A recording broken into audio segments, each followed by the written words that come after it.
Hello dear students, आज हम लोग मॉडल सेट में जो 70 ऑब्जेक्टिव क्वेश्चंस है उसको हम लोग इजीली सॉल्व करेंगे।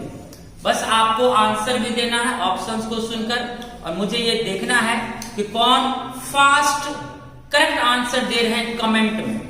देखते हैं, मैं कमेंट देखता रहूंगा और आपको 4 ऑप्शंस सुनने के बाद आपको 1 करेक्ट आंसर देना है इन कमेंट बॉक्स।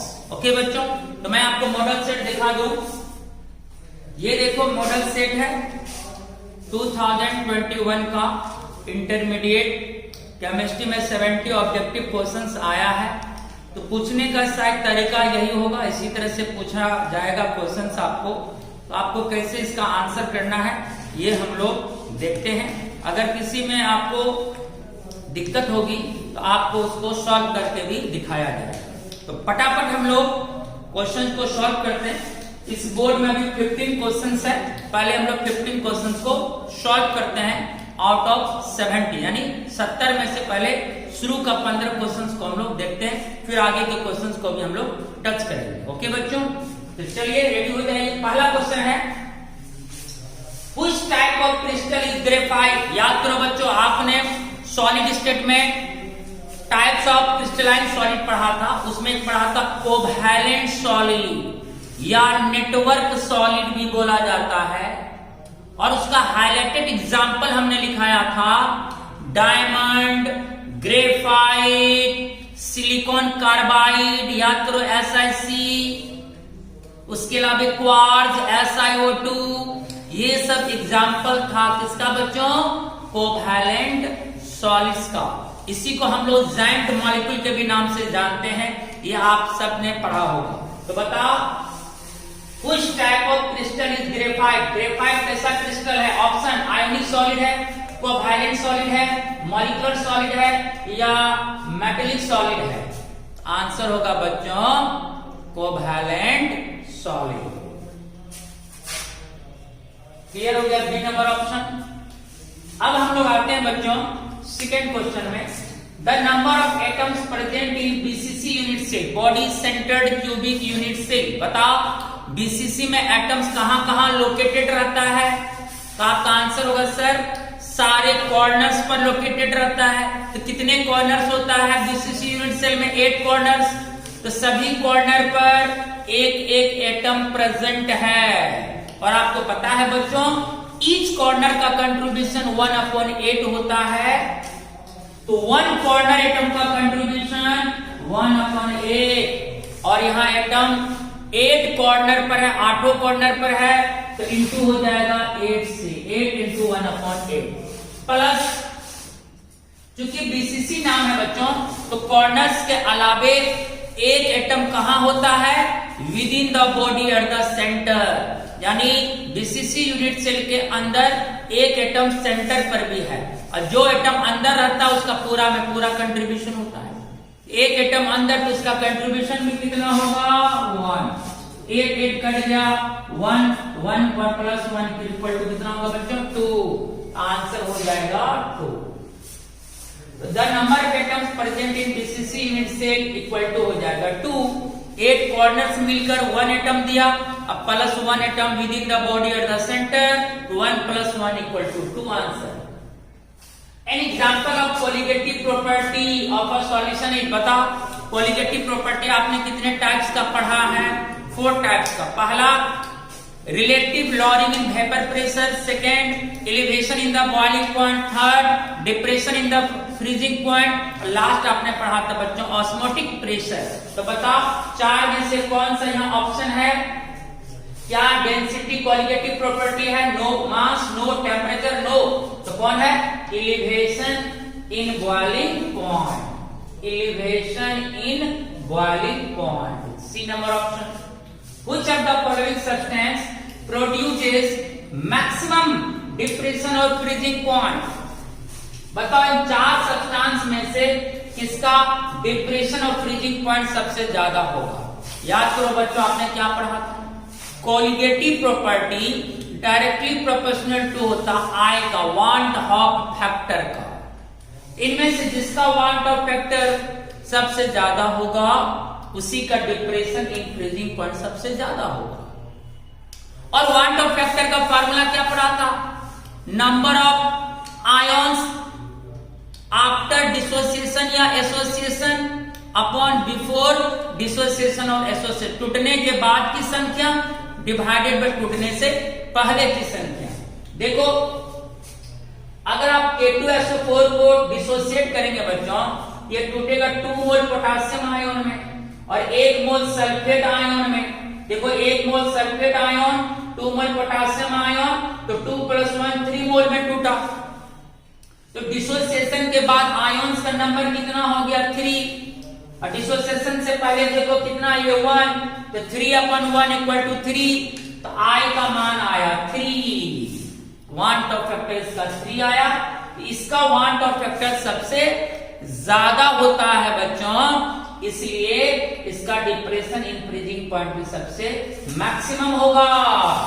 आंसर होगा K2SO4, बिकॉज ये सबसे ज्यादा नंबर ऑफ आयंस में टूटता है इन 4 में से। NaCl अगर आप डिसोसिएट करते तो 1 मोल पोटेशियम आयन और 1 मोल क्लोरीन आयन, जिसका I2 होता कंप्लीट डिसोसिएशन के केस में। यूरिया और ग्लूकोज नॉन इलेक्ट्रोलाइट में आता है, इसका डिसोसिएशन नहीं होती है। इसका मतलब ये तो नॉन इलेक्ट्रोलाइट हो गया, और नॉन इलेक्ट्रोलाइट का वांट ऑफ फैक्टर बस 1 होता है। ये तो 1 हो गया वांट ऑफ फैक्टर, इसका 2, इसका 3, तो सबसे ज्यादा वांट ऑफ फैक्टर हुआ K2SO4 का, तो आंसर हो जाएगा K2SO4 option A.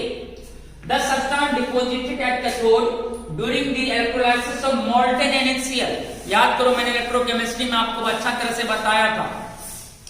molten NaCl का भी इलेक्ट्रोलाइसिस मैंने बताया था, और aqueous NaCl का भी इलेक्ट्रोलाइसिस मैंने बताया था। molten मतलब आप क्या करें, NaCl को मेल्ट कर दिए, पिघला दिए, द्रव अवस्था में कन्वर्ट कर दिए। aqueous NaCl का अलग कंडीशन होता है और molten NaCl का अलग कंडीशन होता है। इसमें बच्चों आपको पूछा गया कि अगर हम molten NaCl से इलेक्ट्रोलाइसिस को पास करेंगे तो कैथोड पर कौन आके डिपॉजिट होगा, कौन जमा होगा। तो molten NaCl में क्या है बच्चों, लिक्विड में केवल Na और Cl है। तो NaCl से जैसे इलेक्ट्रिसिटी पास होगी, NaCl टूट जाएगा कैटायन और एनायन में, Na+ और Cl- में। आपको पता है बच्चों कैटायन मूव्स करता है कैथोड की तरफ, C से कैटायन, C से कैथोड। कैटायन मूव करता है कैथोड की तरफ, एनायन मूव करता है एनोड की तरफ। आप खुद देख लो कैटायन किधर मूव किया, कैथोड की तरफ। बताओ कैथोड पर ही पूछ रहा है कौन डिपॉजिट होगा, तो देख लो कैथोड की ओर कौन मूव कर रहा है, कैटायन। कैटायन कौन है, सोडियम। आंसर हो जाएगा बच्चों सोडियम। कितना इजी क्वेश्चन था। कैथोड पर कौन मूव करता है, कौन डिपॉजिट होता है, तो कैटायन। Na+ जाएगा कैथोड पर, फकड़ा रेड कैप, कैथोड पे रिडक्शन होता है, तो सोडियम आयन कैथोड पर पहुंचेगा, वहां 1 इलेक्ट्रॉन को गेन करेगा और अपना पाप को धो डालेगा। पाप मीन चार्ज न्यूट्रलाइज होकर वहां पर डिपॉजिट हो जाएगा। अगर एक क्वेश्चन पूछता एनोड पर कौन जमा होगा, तो आंसर होता है बच्चों क्लोरीन। लेकिन यहां पूछा कैथोड पर कौन डिपॉजिट होगा, तो कैथोड पर कैटायन डिपॉजिट होता है। कैटायन मेरा कौन है, सोडियम। और कैथोड पर जाकर कौन क्रिया करेगा, रिडक्शन। रिडक्शन में इलेक्ट्रॉन गेन करता है, प्लस चार्ज है 1+, तो वो 1 इलेक्ट्रॉन गेन करेगा और प्लस चार्ज को न्यूट्रलाइज करके कैथोड पर जाके डिपॉजिट हो जाएगा।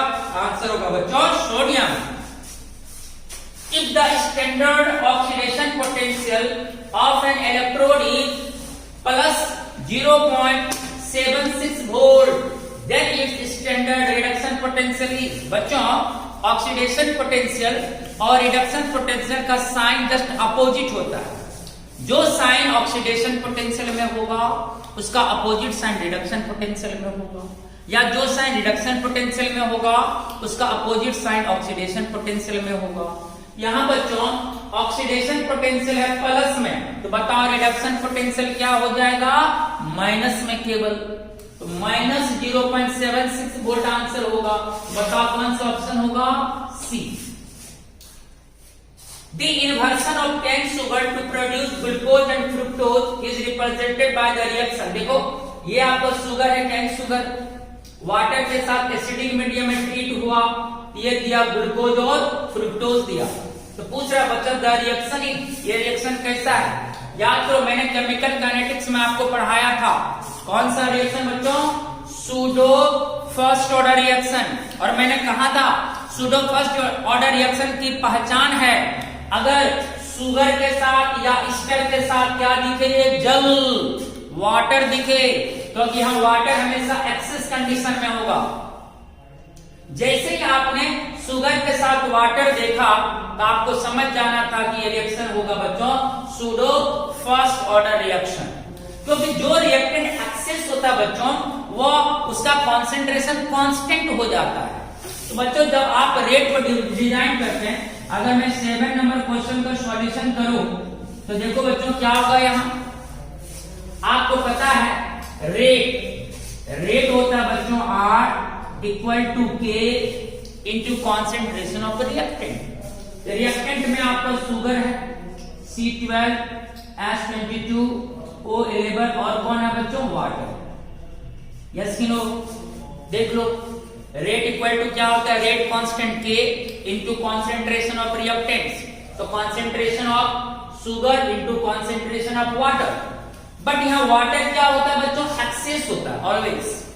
जो एक्सेस होता है उसका कॉन्सेंट्रेशन कांस्टेंट होता है। ये आपका कांस्टेंट टर्म हो गया, दिस इज कांस्टेंट। अब K यहाँ ऑलरेडी कांस्टेंट है, ये भी कांस्टेंट, ये भी कांस्टेंट। तो कांस्टेंट इंटू कांस्टेंट, तो यहाँ K कांस्टेंट इंटू वाटर का भी कांस्टेंट टर्म है, तो दो कांस्टेंट का गुणन पर कांस्टेंट आएगा तो K डैश मान लेते हैं। अब हो जाएगा बच्चों R equal to K dash into concentration of sugar C12H22O11। अब बताओ बच्चों ऑर्डर जब निकालोगे तो क्या होता है order? Powers of concentration of reactant in the rate law equation. तो बोलो आप केवल पावर यहाँ कितना है? 1। तो इसका मतलब हुआ बच्चों ये हो गया सूडो फर्स्ट ऑर्डर रिएक्शन। तो मैंने इसी तरह से आपको लेक्चर में समझाया था कि सूडो फर्स्ट ऑर्डर का पहचान होती है ईस्टर या शुगर के साथ क्या नजर आए? वाटर इन एसिडिक मीडियम, तो वहां वाटर एक्सेस हो जाता है और जो एक्सेस होता है उसका कॉन्सेंट्रेशन कांस्टेंट हो जाता है। दो कांस्टेंट का मल्टीप्लाई कांस्टेंट के डैश मान लो तो केवल ऑर्डर किसके रिस्पेक्ट में आएगा? शुगर के रिस्पेक्ट में आएगा, 1 हो गया। तो बच्चों यहाँ एक्सेस कंडीशन होने के कारण ऐसी कंडीशन बनी कि हो गया pseudo first order. Option number C हो जाएगा, option number C.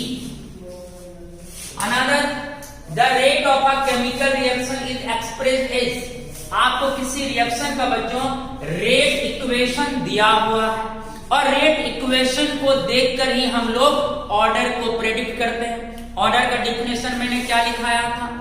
The sum of the powers of the concentration of reactants in the rate law equation is termed as order of reaction. बताओ rate equation में sum of power कितना? बोलो इसका power कितना है? 2। बोलो इसका पावर कितना है? 1। 0 नहीं बोल देना, अगर 0 पावर आता तो 0 इंडिकेट होता, कुछ नहीं है तो पावर 1 होगा। तो बोलो इस रिएक्शन का यानी इस रेट समीकरण में सम ऑफ पावर्स रिएक्टेंट का कितना है? तो 2 पावर प्लस 1 पावर कितना हो गया? 3। यानी इस रिएक्शन का ऑर्डर ऑफ रिएक्शन हो जाएगा बच्चों 3। The migration of colloidal particles under the influence of electric field is called, याद करो बच्चों मैंने हाल ही में आपको सरफेस केमिस्ट्री का लेक्चर दिया था और मैंने क्या बोला था?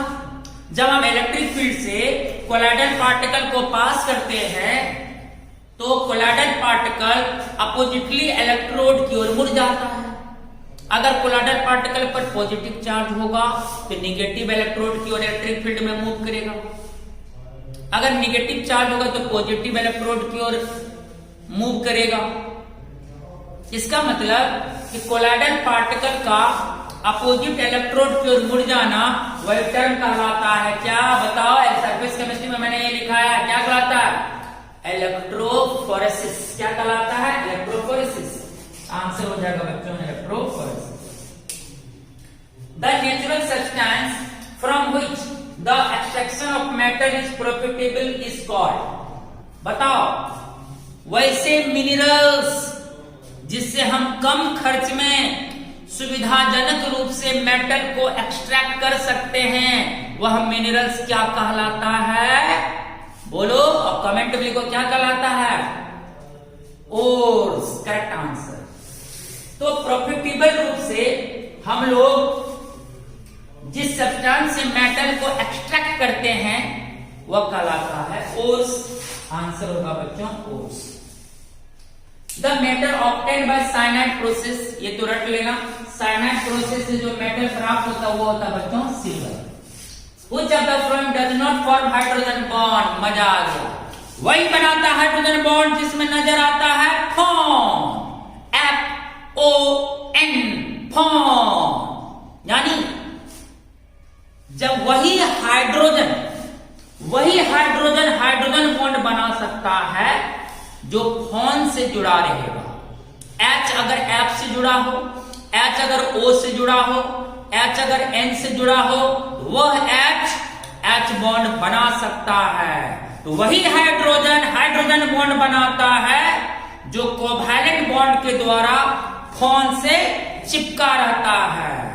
अब देखना है कि किस कंपाउंड का हाइड्रोजन फॉन से चिपका है।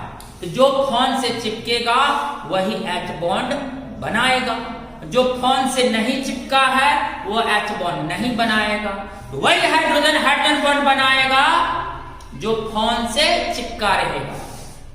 जैसे बच्चों देखो डी नंबर ऑप्शन में हाइड्रोजन किससे चिपका है? F से। H अगर F से जुड़ा तो वो H बॉन्ड बनाएगा। बी नंबर में ऑप्शन देखो हाइड्रोजन किससे चिपका? O से। तो अगर H O से चिपका तो वो H बॉन्ड बनाएगा। ए नंबर ऑप्शन में देखो हाइड्रोजन किससे चिपका? N से। अगर हाइड्रोजन N से चिपका तो वो भी H बॉन्ड बनाएगा। जिसमें फॉन होगा वो H बॉन्ड बनाएगा। तो HF हो या HO हो या HN हो, ये कंपाउंड H बॉन्ड बनाएगा। क्या HCl H बॉन्ड बनाएगा? नेवर। क्यों नहीं बनाएगा? क्योंकि HCl में बच्चों H ना तो F से चिपका है, ना तो O से चिपका है, ना तो N से चिपका है, यानी H यहां किसी भी फॉन से चिपका हुआ नहीं है, इसका मतलब ये H बॉन्ड नहीं बनाएगा। तो पूछ रहा था which of the following does not form H bond? कौन H bond नहीं बनाएगा? आंसर होगा HCl। The oxidation number of sulfur in H8 is, आपने काफी टाइम्स बच्चों ऑक्सीडेशन नंबर निकालने के लिए सीखा है। याद करो बच्चों, मैं अगर क्वेश्चन कितना का 13 का सॉल्यूशन करूं, S8 का हमें निकालना है ऑक्सीडेशन नंबर। बताओ, जिसका ऑक्सीडेशन नंबर निकालते हैं उसको क्या मानते हैं? X। तो सल्फर ही मात्र एक एलिमेंट है यहाँ, तो सल्फर का ही ऑक्सीडेशन नंबर हमें यहाँ चाहिए। तो सल्फर का ऑक्सीडेशन नंबर अननोन है तो क्या मान लेंगे? X। तो एक सल्फर का ऑक्सीडेशन नंबर X होगा, तो 8 गो सल्फर है तो क्या होगा? 8X, 8X। और तो कोई एलिमेंट है नहीं। इक्वल टू में नेट चार्ज लिखा जाता है, इसका नेट चार्ज बोलो कितना है? 0। 8X equal to 0। बताओ X इक्वल टू क्या होगा? 0/8 इक्वल टू 0। इसका मतलब S8 का ऑक्सीडेशन नंबर क्या होगा? 0। The strongest acid among the following HF, HCl, HBr, HI में सबसे स्ट्रॉन्ग एसिड कौन होगा? जल्दी बताओ। पता इन चारों में कौन इजिली हाइड्रोजन को रिप्लेस कर सकता है? आपका आंसर होगा बच्चों HI। क्यों? क्योंकि आपको पता है बच्चों, ऊपर से नीचे आने पर एटम का साइज बढ़ता है। इसका मतलब सबसे छोटा साइज फ्लोरीन का होगा, उससे बड़ा क्लोरीन, उससे बड़ा ब्रोमीन, सबसे बड़ा आयोडीन। और एटम का साइज बढ़ेगा तो बॉन्ड की लंबाई भी बढ़ेगी। अब बॉन्ड की लंबाई बढ़ेगी तो बॉन्ड क्या होगा? कमजोर होगा। तो जहां एटम का साइज सबसे बड़ा होगा वहां बॉन्ड सबसे कमजोर होगा। तो इन चारों में सबसे लार्जेस्ट साइज का हेलोजन एटम कौन होगा? आयोडीन। तो आयोडीन यानी H और I के बीच बॉन्ड सबसे कमजोर होगा, वो बॉन्ड इजिली टूटेगा। तो आयोडीन इजिली हाइड्रोजन को रिप्लेस करेगा। तो सबसे इजिली हाइड्रोजन को रिप्लेस कौन करेगा? आयोडीन। तो सबसे स्ट्रॉन्गेस्ट एसिड इन चारों में कौन हो जाएगा? HI hydrogen iodide. The mixture of which of the following gases is used in the instruments used for the respiration of diverse. Diverse गोताखोर। गोताखोर समझ रहे हो? जो पानी में डुबकी लगा के कोई चीज ढूंढता है, वो कौन सा गैस यूज करता है? किस गैस का मिक्सर गोताखोर यूज करता है? आंसर होगा बच्चों helium plus oxygen plus nitrogen. यानी जो गोताखोर होता है बच्चों, वो रेस्पिरेशन में यूज करता है मिक्सर ऑफ गैसेस, और उस गैसेस में जो मिक्सर होता है वो होता है हीलियम का, ऑक्सीजन का और नाइट्रोजन का। ऑप्शन नंबर हो जाएगा बच्चों सी। बोलो क्लियर हो गया? मुझे उम्मीद है कि आप बहुत अच्छी तरह से हर बात समझ गए होंगे। और सारा टॉपिक आपको स्टडी क्या हुआ लेक्चर में, बस एक बार रिपीट करोगे लेक्चर, सारा चीज समझ में आएगा। यहाँ मोल्टेन इनिशियल का पूछा था। मोल्टेन इनिशियल मतलब आपको इनिशियल को आपने पिघला दी, तो द्रव में तो केवल सोडियम आयन और क्लोरीन आयन होगा, और आपको पता है सी से कैटायन, कैटायन मूव करता है कैथोड की तरफ, ए से एनायन, ए से एनोड, एनायन मूव करता है एनोड की तरफ। तो आपको पूछा कैथोड पर कौन डिपॉजिट होगा, तो देख लो कैथोड की तरफ कौन मूव किया? Sodium ion. तो सोडियम वहां जाकर रिडक्शन करेगा, न्यूट्रलाइज होकर डिपॉजिट हो जाएगा। हाँ, एक्वस इनिशियल का पूछता तो अलग कंडीशन हो जाता, क्योंकि एक्वस में तो वहां जल भी है, वहां जल भी डिसोसिएट करता है H प्लस और OH माइनस में। तब हम लोग कंपेयर करते कि H प्लस और Na प्लस में कौन जाके कैथोड पर डिपॉजिट होगा। तो वो भी लेक्चर आपने स्टडी किया है। क्लियर हो गया बात? तो 15 लेक्चर्स 15 क्वेश्चंस का था।